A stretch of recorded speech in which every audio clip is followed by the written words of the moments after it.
আজ তাহলে আসি, আমার খুব তাড়া আছে। খালি মুখে তোমাকে এখান থেকে আমি যেতে দিব না।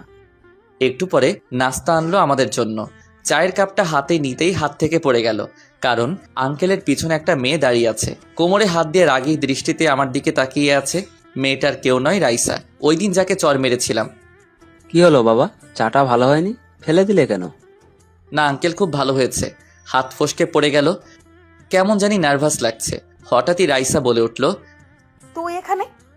আঙ্কেল আজ তাহলে আসি। আসি মানে? ওই দাঁড়া তুই। রাইসা, কি হচ্ছে এসব? বাবা তুমি জানো ওকে? ও তো আমাকে। এই কথা বলার সাথে সাথে আমি চলে যেতে লাগলাম। রাইসা পিছন থেকে আমার কলার টেনে ধরল। আজকে মনে হয় আর কেউ আমাকে রক্ষা করতে পারবে না। তার মানে রাইসা ওনার মেয়ে। ওই পালাচ্ছিস কোথায়? দাঁড়া দাঁড়া তুই, আজকে তোকে কেউ বাঁচাতে পারবে না। রাইসা, এসব কি ধরনের অসভ্যতামি হচ্ছে? আঙ্কেল আমার দেরি হয়ে যাচ্ছে, ওনাকে ছাড়তে বলুন। রাইসা, ছাড় ওকে। সাথে সাথে রাইসা ছেড়ে দিল। ছেড়ে দেওয়ার সাথে সাথে আমি এক দৌড়ে সাকিবকে নিয়ে চলে আসলাম। গেটের বাইরে আসতেই সাকিব বলল, এসব কি হলো? আমি তো কিছুই বুঝলাম না। এখন না, পরে বুঝিয়ে সব বলবো। এখন আমাকে পানি দে। পাশে একটা দোকান ছিল, ওখান থেকে একটা পানির বোতল নিলাম। পানি খাওয়ার পর এখন কিছুটা হালকা লাগছে। তুই জানিস, আর একটু হলেই আমি গেছিলাম সোজা মাটির নিচে। তোর কথা আমি কিছুই বুঝতে পারছি না। আরে রাইসা আসাদ চৌধুরীর মেয়ে, কালকে যাকে চর মেরেছিলাম। হ্যাঁ, তো কি হয়েছে? কি আবার বল। তাহলে আজ অনেক বড় বিপদ থেকে রক্ষা পাইছস। জানি না সামনে কি অপেক্ষা করছে আমার জন্য। মামা, খুব টেনশনে আছি। তুই আপাতত ওদের থেকে দূরে থাক, কোনোভাবেই তুই যেন আর ওদের সামনে না করিস। কিছুদিন কোথাও থেকে ঘুরে আয়। তাই করতে হবে। এখন বাসায় যাব আমি, থাক তুই। এই বলে বাসার দিকে রওনা দিলাম। অন্যদিকে তোর কি মাথাটা গেছে নাকি? মেহমানের সাথে এমন আচরণ করে? তুমি ওকে যেতে দিলে কেন? তুমি জানো ওই ছেলেটা ওই দিন আমাকে মেরেছিল। কি বলিস? ও তোকে মেরেছে? না, এটা আমি কিছুতেই বিশ্বাস করি না। তাহলে কি আমি মিথ্যা কথা বলছি? বিশ্বাস না হলে জুইকে জিজ্ঞাসা করো। তুই কিছু বলছিস না কেন? হ্যাঁ, ও ঠিকই বলছে, ওই ছেলেটাই ছিল। নিশ্চয় তুই কিছু করেছিস, এই জন্য তোকে চড় মারছে। বাবা তুমি ওর হয়ে কথা বলছো? নিচের মেয়েকে বিশ্বাস করো না। আচ্ছা ঠিক আছে, বিশ্বাস করলাম। এখন কি করতে হবে বল আমায়। তুই জানিস, ওর জন্যই আজ আমি বেঁচে আছি। কি বলছো? আমি কিছুই বুঝতে পারতেছি না। ওর জন্য তুমি বেঁচে আছো মানে? তুই তো এই ব্যাপারে কিছু জানিস না।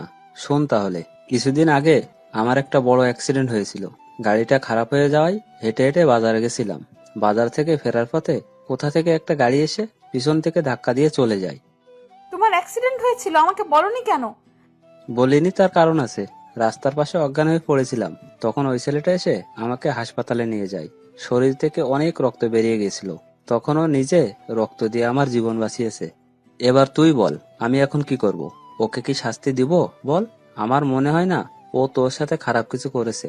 নিশ্চয় তুই আগে এমন কিছু বলেছিস, তার জন্য ও তোকে চড়টা মেরেছে। বাবা আমি। দেখ মা, যা হয়েছে সব ভুলে যা। কাকা কিন্তু ঠিক কথাই বলছে, ভুলটা তোরই ছিল। ও তোর গায়ে ইচ্ছে করে বল মারেনি। এটা আমার তখন মনে হলো না কেন? তুই তো সবসময় একটু বেশি বকবক করিস, কোনটা ভুল আর কোনটা ঠিক না বুঝি। তুই তো আমার সঙ্গে ছিলি, কিছু বলিসনি কেন আমায়? তোকে আর আমি কি বলবো। এখন চল, কাকিমা ডাকছে। এদিকে আমি রুমে এসে বসে বসে ঘামছি। আম্মু আর নীলা আসলো রুমে। তুই এভাবে কেন?